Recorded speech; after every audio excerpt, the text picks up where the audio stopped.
Let's do a plug for UFO I team here, and then let's do a plug, because I've mentioned it to a couple people already about your show this weekend, and a lot of people have been messaging me all day about it.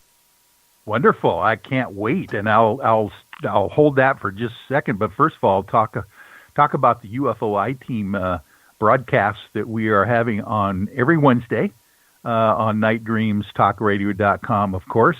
And we go live now at 5:30 p.m. Pacific Standard Time. We go till 7:30. And it's 2 hours of our live streaming meeting where we discuss about all the interesting unidentified aerial phenomena that we have been capturing on tape and studying in our group. So we've got highly educated folks in our group, PhDs. We've got a couple attorneys. I'm just one of them. And it's very interesting, the subject matter that we're able to dredge up week after week and share with our listeners. So, we just ask everyone to join us anytime they would like. And, of course, on nightdreamstalkradio.com, you don't have to pay for any of our archives, so you can always catch the old shows anytime that you would like. But if you would like to make a small donation on behalf of the Night Dreams Talk Radio staff and company, you can do that for a couple bucks right there on the website at nightdreamstalkradio.com, and that would be most appreciated as well. Yeah, but what topic are you going to be talking about this Saturday? That is what got people just emailing me all day long. Well, hold on to your seats here, because I tell you what, on my Saturday night show this coming week, that'll be the 25th of August, at 7 to 10 p.m., I was lucky enough to be able to snag the JFK assassination aficionado researcher by the name of Brian Snowdy. It's spelled Snowdy, and he has quite a few wonderful YouTube lectures on the cast of characters. Is one of his talks that has gotten hundreds of thousands of views, and also the killers is the other kind of subject matter that he brings up, and he is going to tell us, without pulling any punches, who was behind and involved in this entire matter of President John F. Kennedy, the 35th President of the United States, being shot in Dallas, Texas on November 23rd, 1963. Now, is he kind of worried about his life at all? You know, Brian is quite a brave person. Matter of fact, he and folks like Judith Mary Baker, who claims to have been Lee Harvey Oswald's girlfriend at the time, have been kind of like anxious about their lives sometimes as they go out and give these talks. But Brian seems to be very scientific. He doesn't specifically, get into all the details, but he will bring out the scientific analysis that was made during the investigations that were overlooked, by the way, by the Warren Commission. And, of course, all the cast of characters, including the FBI, J. Edgar Hoover, the Vice President of the United States, LBJ, Johnson, and many of the mob folks who were involved in this whole process, including Sam Giancana and Johnny Rosselli, and various characters that were involved, including the Corsicans that were brought in by the mafia, who were the sharpshooters at one point.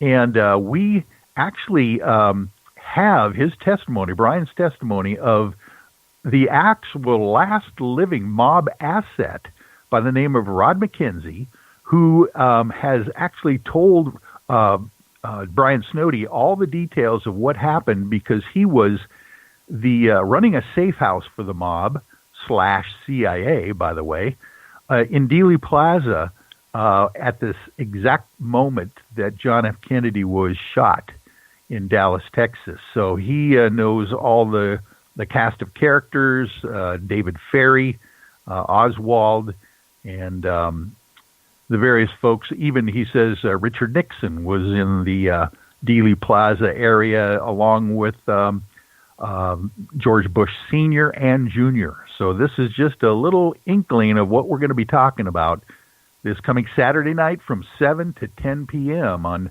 nightdreamstalkradio.com. Oh, wow. So everybody find a nice, easy chair, get yourself something cold to drink, maybe a couple things cold to drink, and I think it's going to be a very interesting show. Now, also today on USA Today, Paul McCartney talks about jail time. Paul is dead rumor on the extended, it's on James Corden late night show tonight. It's going to be on tonight. Even addresses where, that when he was crossing that road, why he was shorter than everybody, he said it was quite hot. He was wearing sandals, and he decided to take off his sandals, and that's what made him lower. And he's going to talk and address why this Paul is dead. A rumor is really fictitious.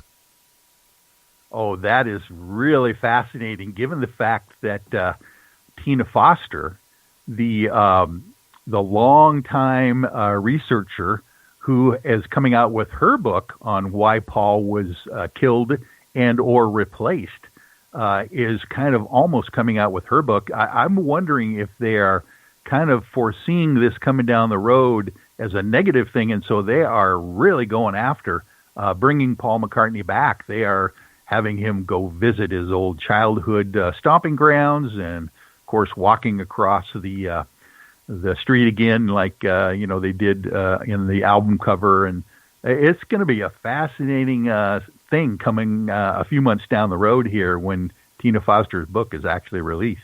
Yeah, and then I was reading another article today. It said he's been leaving it up pretty much alone up to this recently, when it's kind of gotten basically out of hand about this rumor about him not being the original Paul McCartney. And, he says that I am the original Paul McCartney. And he said, I have been leaving this alone for many years. And he goes, I'm not going to leave it alone anymore. And if that even includes some major lawsuits. Oh, my goodness. There we go. Throwing the gauntlet down. So I don't know what all he has to say tonight, but I'm going to try to stay awake and watch what he has to say on it. Like, whatever it's been going around, it's got to him. And that's what's great about internet. Yes. And tell us again the production, the show is going to be on tonight. Well, it's on late night. It's on James, and the last name, I have a hard time pronouncing it, as Corden. And it's a supersized edition of his popular carpool karaoke segment with Paul McCartney and, playing some music, going back to his childhood places. Again, he's going to address, why he was shorter crossing the road than normal. He claims it was an extremely hot day, and he felt like just taking his sandals off because he's wearing sandals. And he said he just wanted to, not wear sandals when he crossed the road. Yeah, but then when you compare that photograph with the prior photograph of how tall Paul McCartney is compared to the rest of the group, there is some discrepancy there. So this will be a fascinating idea if he's coming out blazing with the response from this. Yeah, very interesting. On the legal aspect, as you being an attorney and what damage can he do if people are saying that he's not the real Paul McCartney, and if actually in the case he might be? Without DNA proving it one way or another, are people going to be subject to major lawsuits financially? Well, here's the thing. It's almost the Alex Jones syndrome, where Alex Jones is just hoping people are going to sue him over some of these truth issues out there, because he has some smoking gun proof, I believe, that will be coming out if there is ever a lawsuit. I believe that Paul McCartney, if he wants to start a lawsuit, there will be too many things coming out that will I mean, this is when discovery can be available, and where the biometric scientific analysis of the before 1966 Paul and the after 1966 Paul can be compared, as well as the voice print analysis that has been done too by Tina Foster and the researchers out there. So I don't know. I mean, I think you can probably rattle a lot of sabers, being in his position, and deep pockets and all, but I don't know how they would really want to get into the fight on something like that. Yeah, I don't know. No matter who you are, I don't know. It's going to be interesting, just to see how that plays out. Yes, exactly. Sounds like something. What I'm saying is that it has gotten out so much here lately about, that he's not the real Paul McCartney and he's dead, that he's at least addressing it. So, I mean, it does give some concern to him that he wants to answer. Normally, people would just kind of ignore it. Yes, I think that's very telling that he's finally coming out and defending himself in public. And actually, when you do that, you lend credence to the whole idea that something went on. If he wasn't going to bring attention to the thing, you would think he would just ignore it. Oh, yeah. Wow, boy, so many interesting things, going on a regular basis and stuff like that. So anyway, everybody tune in Wednesday from 5:30 to 5:30 to 7:30. 7:30. Yep. Yeah, the UFO I-Team. They'll be on Facebook. They'll be on a lot of different groups on Facebook. I guarantee that. And then, if you want to listen to it live at a later date, or even while he's doing the show, you can certainly go to Night Dreams Talk Radio. But this Saturday, the cream of the crop for the month, the JFK assassination, and talking about that. I mean, again, so many people were emailing me about that today that I think that show, you almost need a reservation to listen to it.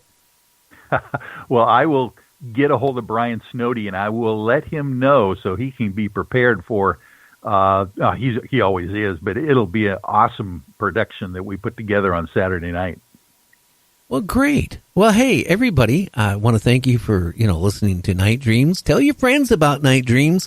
Again, you can go to www.nightdreamstalkradio.com, or if you want to be a guest on Night Dreams Talk Radio, let's say you wrote a book or something strange in the paranormal has happened in your life and you want to share your story. Maybe you've been abducted by a UFO, or maybe aliens came down and attacked your wife while you guys were sleeping. I don't know. But you might want to contact us at nightdreamstalkradio@gmail.com. That's nightdreamstalkradio@gmail.com. If you want to contact us anything about the show, that is how you get a hold of us. So with that in mind, Michael, I want you to have a great evening. Thank you, Gary. I appreciate it very much. This was an awesome show tonight. Yeah, it was different. And, last night was kind of, I have to admit something, okay? I really thought, the lady I had was a psychic on there last night, or a remote viewer, as she says it. There's many different names for it. I don't know if you listened to the show, but I lost my, the reason I haven't been riding my motorcycle for the last week and a half is the last time I went out riding, I lost my motorcycle keys. And for my newer motorcycle, it's security system, I need the key bob. And then the key itself, I just can't go to the Harley dealer and say, I need a key. They have to order it, which takes about 2 weeks.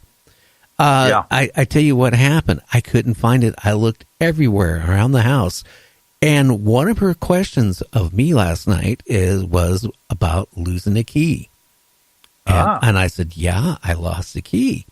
And then we just started talking, and the next thing I know, she kind of told me where it would be, and I kind of figured, this is, what? Well, I did the break, went out and into my kitchen, and she kept mentioning about electrical outlet. it'd be there. And I kept saying to myself, why would the keys be by electrical outlet in the kitchen?